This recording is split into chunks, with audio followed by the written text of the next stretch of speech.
Bem-vindo aqui em mais um vídeo que nós vamos conversar sobre os resultados que as empresas vêm apresentando ao longo das últimas 2 semanas, referente ao segundo trimestre de 2024, e agora nós vamos colocar algumas elétricas dentro da nossa lista, porque nós podemos comparar essas com aquelas que fazem parte da carteira do canal e verificar como estão indo as elétricas que fazem parte da carteira do canal com seus pares. Hoje é dia 19 de agosto de 2024 e agora são 11 horas e 6 minutos da manhã. Depois vamos dar uma olhada como é que o mercado amanheceu nesta segunda-feira.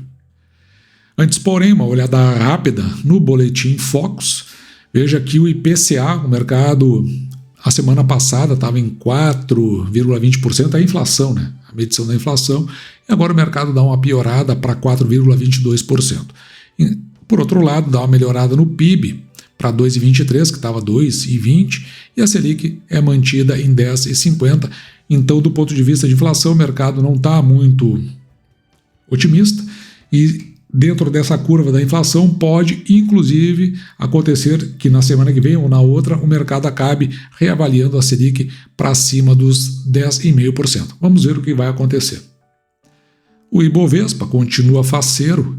Ele agora são 11 horas e 8 minutos, vai a 0,93%, subindo no dia, batendo aqui os 135 mil pontos, 135.200. E neste conjunto que se apresenta não tem nenhuma oferta interessante aqui do canal. Eu acho que talvez Taesa esteja num patamar que venha nos interessar, mas nós vamos ver como isso vai andar de uma forma mais prudente ao longo da semana. Indo agora para o nosso tema em questão, vamos dar uma olhada, vamos começar pela Copel, nas suas demonstrações financeiras intermediárias. Eu vou saltar direto aqui na página 4, para que a gente possa olhar para os dados que nos interessam e tentar fazer um resumão de tudo, já que nessas 3 empresas, elas não fazem parte da carteira do canal, não vou olhá-las sob o ponto de vista do projeto. O projeto eu vou deixar para que você dê uma olhada. Vamos olhar do ponto de vista dos indicadores fundamentalistas. Então, olhando aqui para a parte do patrimônio líquido da companhia, veja que esses valores são computados e aparecem mais ou menos aqui embaixo. Então, nós temos, nesse cruzamento de coluna com linha, que ultrapassa os 25 bilhões o patrimônio líquido da Copel. Depois nós vamos transportar lá para nossa tabela de indicadores fundamentalistas.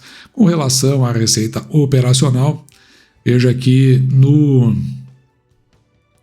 primeiro semestre de 2023 estava em 10,3 bilhões e agora a receita está em 10,8, quase 10,9. O lucro líquido sai de 943 bilhões para mais de 1 bilhão. E uma passada rápida que eu vou dar aqui, também farei para as outras 2 empresas que nós vamos olhar, é com relação ao fluxo de caixa da companhia. O fluxo de caixa, então, vamos começar olhando aqui para o caixa gerado pelas atividades operacionais. Ele estava em 2,4 bi no primeiro semestre de 2023, agora está em 2,9.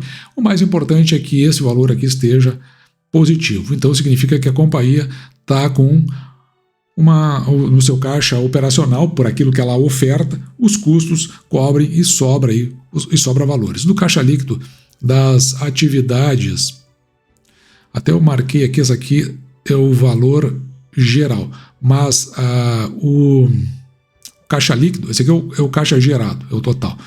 Aqui no caixa líquido, acabei marcando errado, ele saiu na verdade de 1,4 bi para 1,8, de toda a sorte, é um pouquinho menos, eu que me passei ali, peço desculpas por isso, mas a gente viu aí dentro do caixa líquido das atividades operacionais, fechando no positivo, então a companhia se pagando tranquilamente e ainda gerando o caixa para aquilo que ela oferta em termos de produtos e serviços. No caixa líquido das atividades de investimento, esse aqui nós queremos que feche no negativo, veja que está no negativo aqui de 1,1 bi, é aqui que nós vamos encontrar o que é colocado em aplicações da companhia ou então em compras de ativos. No caixa líquido das atividades de financiamento, nós também queremos que aqui feche no negativo, No entanto, aqui você está vendo que está fechando no positivo. Então, provavelmente aqui a companhia ela acabou ingressando empréstimos, como é o caso aqui, por exemplo, ingresso de debêntures emitidas, que é o maior valor. E aqui por que nós queremos que seja negativo? Porque ou está pagando as suas dívidas, os juros das dívidas, e também, eventualmente, pagando os dividendos, como é o caso do que acontece aqui, pode ver que sai no negativo. Então a gente quer que sempre fique no negativo. De qualquer forma, o saldo inicial do caixa foi de 5,6 bi, agora está fechando 5,7 e a variação do caixa ela é positiva de 1,5, está aí a Copel gerando caixa.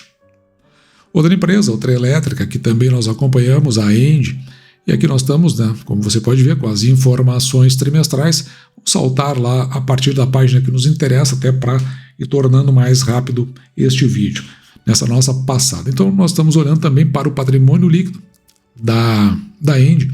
Veja que o patrimônio líquido no fechamento do ano passado estava em 9,8 bi, agora está em 12 bilhões. Provavelmente aqui projetos da ENGIE acabaram entrando.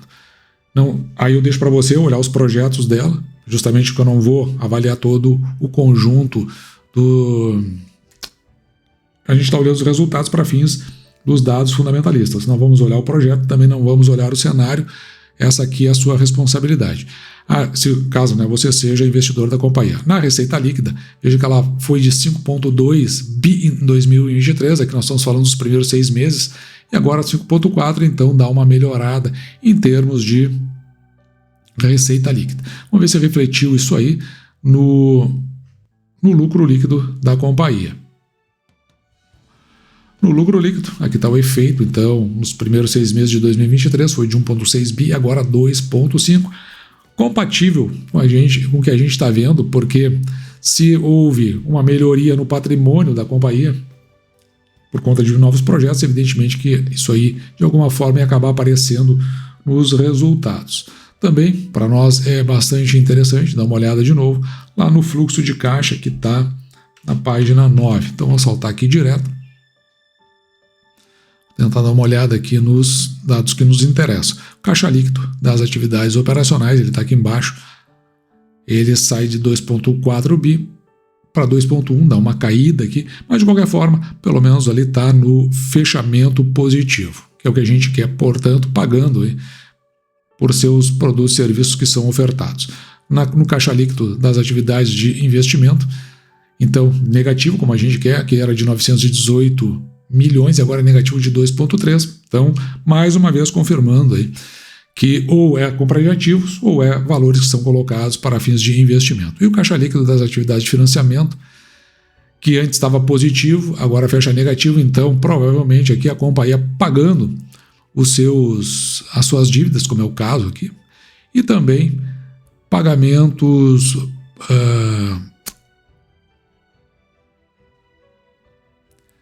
depósitos de capital. Peraí, marquei errado aqui. Depósitos vinculados a serviços da dívida, que normalmente ou é taxa ou são os juros envolvidos.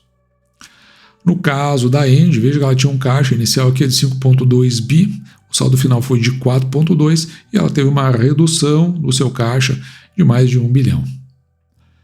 Nossa última elétrica, a Alupar, também com as informações trimestrais, na página que nos interessa iniciar, lá na página 20, vamos olhar também sob o ponto de vista dos mesmos indicadores. No caso aqui, o patrimônio líquido, nós podemos verificar, já deixei marcado, ele estava em 10,6 bi e agora está em 11,2. Depois a gente dá uma olhada em cada um, como foi o crescimento desse patrimônio.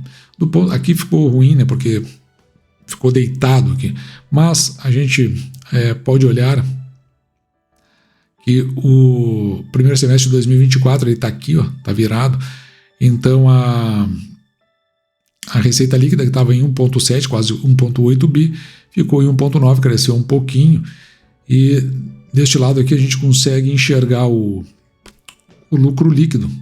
Aqui tem 2 lucros líquidos que são da Alupar, aqueles que são atribuídos à controladora e aqueles que são o lucro líquido consolidado. Esse aqui de cima é o consolidado, ele está em 796 milhões 255, enquanto que o atribuído à controladora está aqui, 492 com 0,14. Portanto, aqui é o total, é o consolidado, e aqui o atribuído à controladora. Isso porque, na verdade, é aqui que você vai participar quando do pagamento de proventos.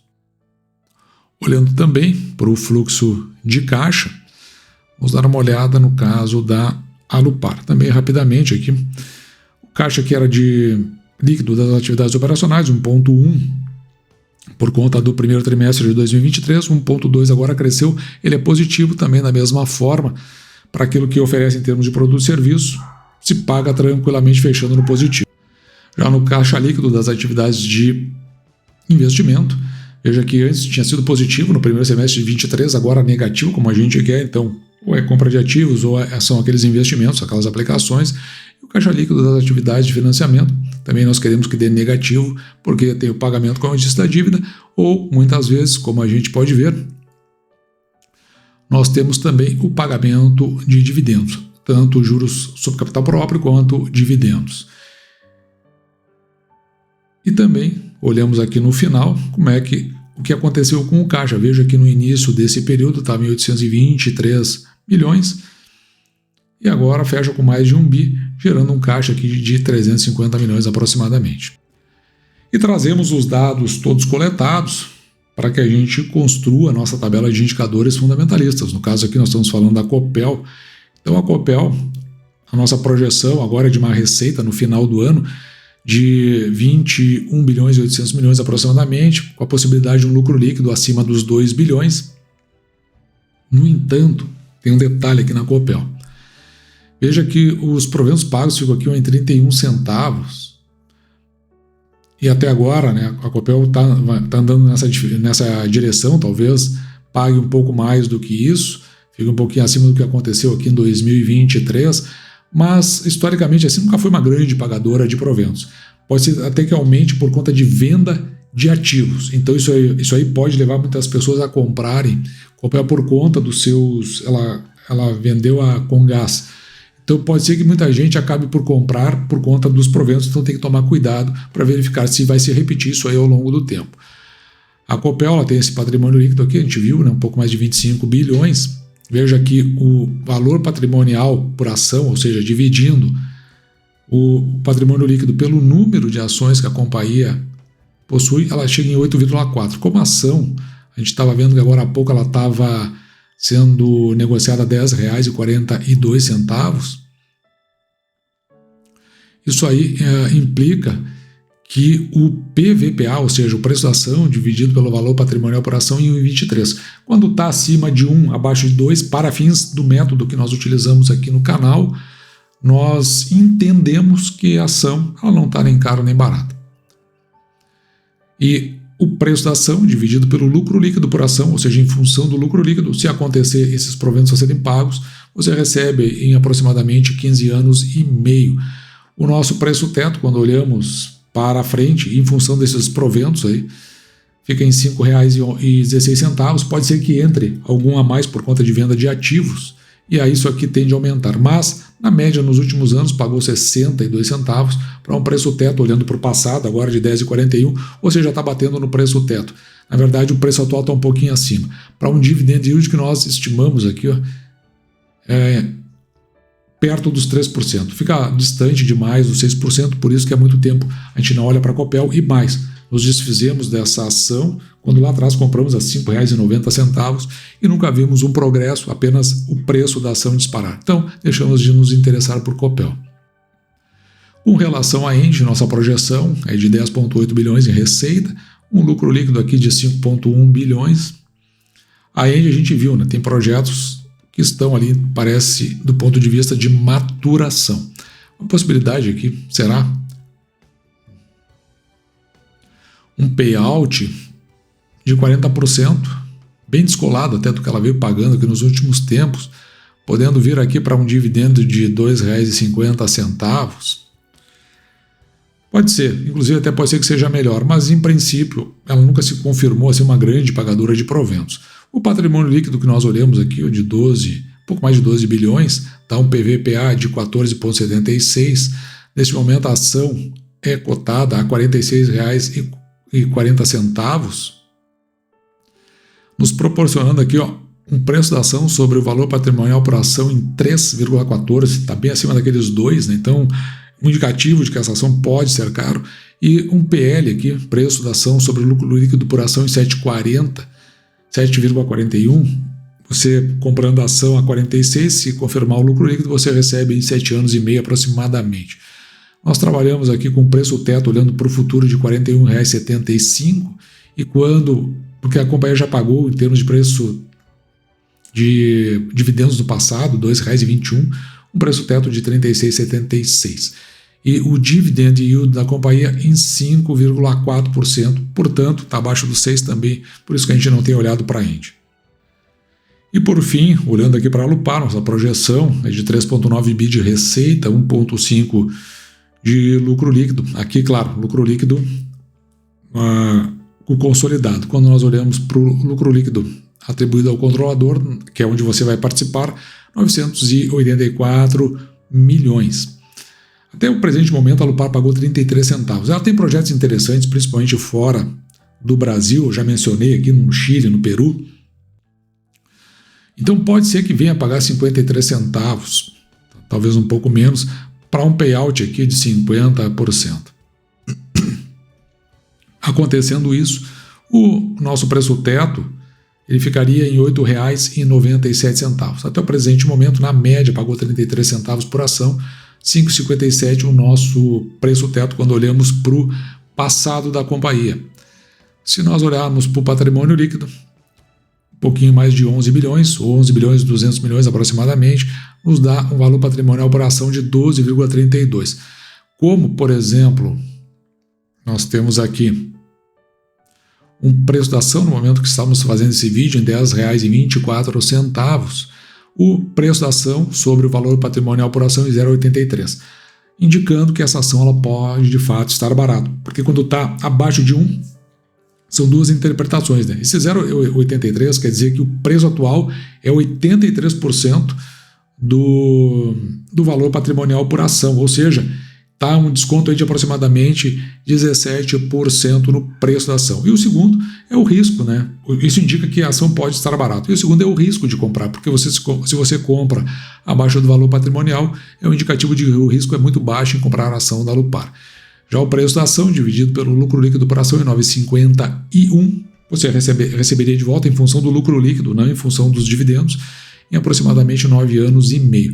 E o dividendo da companhia, com a nossa projeção aqui de 5,26%, o que fica também abaixo dos 6%, e por isso nós não olhamos para a Alupar. E assim, dessas empresas que nós olhamos, né, nenhuma é do nosso interesse, mas é importante a gente acompanhar essas empresas e fazendo o histórico delas, montando os seus dados fundamentalistas, uma que a gente ganha experiência, e a segunda, que eu acho que é importante a gente... São pares de outras empresas que fazem parte do canal. Essas aí não estão na nossa linha de interesse, mas quem sabe, né? De repente você, dentro do que você pode ver aí, a Copel, ela teve uma valorização interessante, principalmente depois que se tornou corporation. A Alupar tem projetos interessantes fora do Brasil, e a Engie sempre, na minha opinião, ficou nessa lenga-lenga, meio que não sai do lugar. Ela não é uma pagadora de proventos, mas também não tem um crescimento significativo, a preço da ação fica ali no entorno daqueles R$40, R$45, uma empresa para a qual eu nunca olhei. Sim, nunca me chamou a atenção, né? Talvez aí, em algum momento que o mercado venha a se realinhar, essas empresas acabem indo para preços que se tornem interessantes para o investidor, e então é necessário você acompanhar. O mercado a 135 mil, em algum momento ele precisa retornar para a sua linha a sua média móvel dos últimos 31 dias, e ali talvez se possa haver preços interessantes nessas empresas. Mas eu deixo a seu encargo para que você olhe. Não se esqueça de ver principalmente o projeto da companhia, e acima do projeto, mais importante de tudo, se está condizente com os cenários que a gente olha aqui com muita frequência no canal. E dito isso, eu vou ficando por aqui. Espero que você tenha gostado, me despeço de você, desejando que você fique com Deus e deixando, como sempre, meu grande abraço.